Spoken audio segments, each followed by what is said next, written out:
Hello guys, today I would like to show you quite interesting Geiger counter, a radiometer. That's how it's named. And I never came across any of this. I was using a civilian one, I was using a army type, but I never came across one looking like this with that type of probe. So let's take a look, because it's quite old device. That's the model number. As you can see, the scale is I believe that's the impulse per minute. So basically you can translate it to the clicks. That's how on the West is used. So we've got impulse per minute, and I believe that will be being able to translate the clicks. We've got some kind of measurement, I don't know how to translate that. We've got our choose the option. The GM will be probably a gamma, will be the alpha and the beta. We've got the output for the speaker to hear the clicks. We've got a connection for the detector, which is of course a high voltage, which is okay. And we've got something interesting over there. There is a connector for supplying a gas. And I was trying to Google out what kind of gas it uses, but I was completely unable to find any of the information. And over here we've got a knob for setting up the scale. So you can see you've got your times the scale. And that's how it looks like. The very interesting thing is the case, because if you take a look, it looks like metal, but actually when the paint is scrubbed, you can see that it's made of a wood. So this is a wooden enclosure, which is very interesting. You've got a very uncommon power plug. That's how it looks from the side. We've got a carry-on strap, which you can put over your neck and do the readings like that. When you've got this over your neck, it stays on your chest and you can take the measurements. And on the back, we've got of course warning on the high voltage. That's the model number. I'm not sure if there is anywhere an age. We're going to look inside. We've got information about the high voltage. And that connector is probably used for supplying some kind of gas. And this gas is going into the probe, because we've got our high voltage for the tube. I don't know what type of tube is inside. If there will be a Russian type or something West, and I don't know if that's a cooling or maybe that's air sampling. I've got no idea, because as I told you, I cannot find anything online. You can try to Google it up, but most likely you will end with same information as me, which is known. Okay. And the other interesting thing is that I've got a rechargeable cell for this device, which looks like this. This is the battery that it's operating. Maybe they will be aged somewhere. I cannot see. And I recharge this cell, and we can check if it's working, and we can try to power it on. As you can see, it's charged. It should be a 12 volt, which is okay because we do not have any load.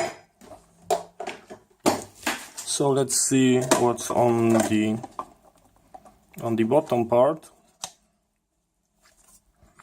So nothing interesting here, but it looks like it have an AC input. It have a fuse and the transformer.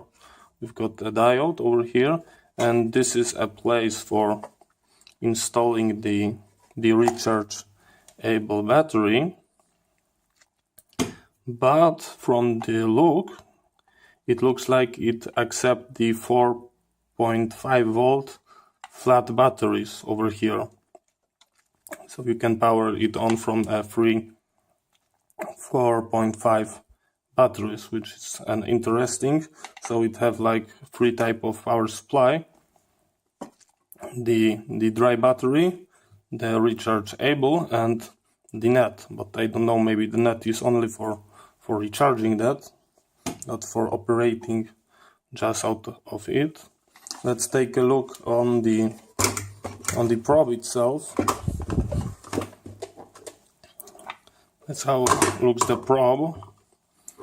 We've got something similar to the BNC. Maybe that's actually a beefy BNC, just like on the RG8 Army cable. Does it have some marking? Yes, it does have.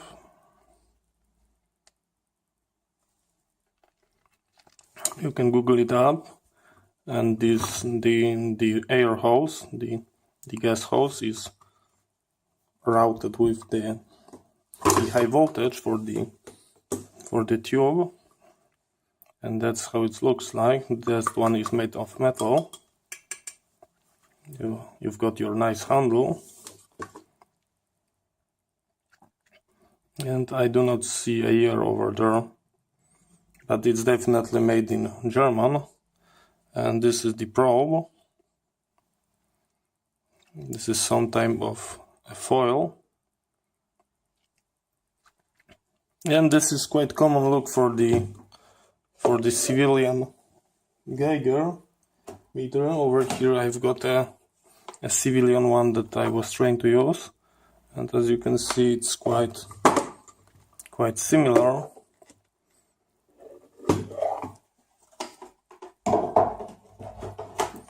So yes, that's how it looks like. I've got my headphones, and we can try if it's working. So let's make sure it's off, because I don't want to get electrocuted, because there is a quite high voltage for the probe. So the positive is over there. Okay, I'm not going to cover it up.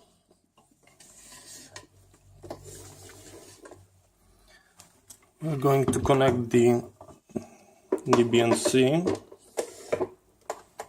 and I'm going just to, over here you should use your gas connector. I don't know what's the purpose of the gas. Does it just remove the air impurity between the foil, or is used for cooling? So for the safety, I'm going to just do the quick check. So we are on the battery, and let's connect it, power on. So it does not work, and I think I figure out what's wrong. I'm going to turn everything off, and over here is a little selector that allow you to choose between the battery, the accumulator, and the batteries. So I think we have to unscrew it and put across the terminals, and that will do the job. So for the safety reason, I'm going to remove the battery. I'm going to try to unscrew that. As you can see, that little element, and let's rotate that and connect these two guys together, just like that.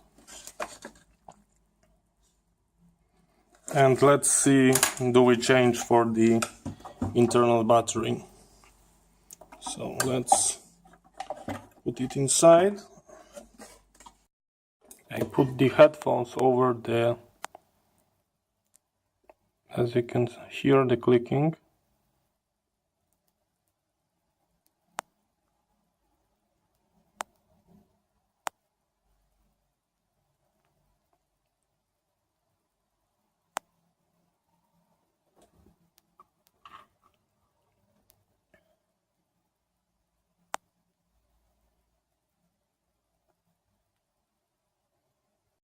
Okay, so I think that's all, because I do not have anything to measure else than the background noise. And that's how it looks like. I found it interesting just by the way it looks like. I don't know if that we are measuring that correct way, because that the tube needs some kind of the gas, and I told you honestly, I do not found any manual on that topic, so I don't know what kind of gas and why it was used. I don't want to play longer not to break in case it was used for cooling. And that's how it looks like. That's basically all.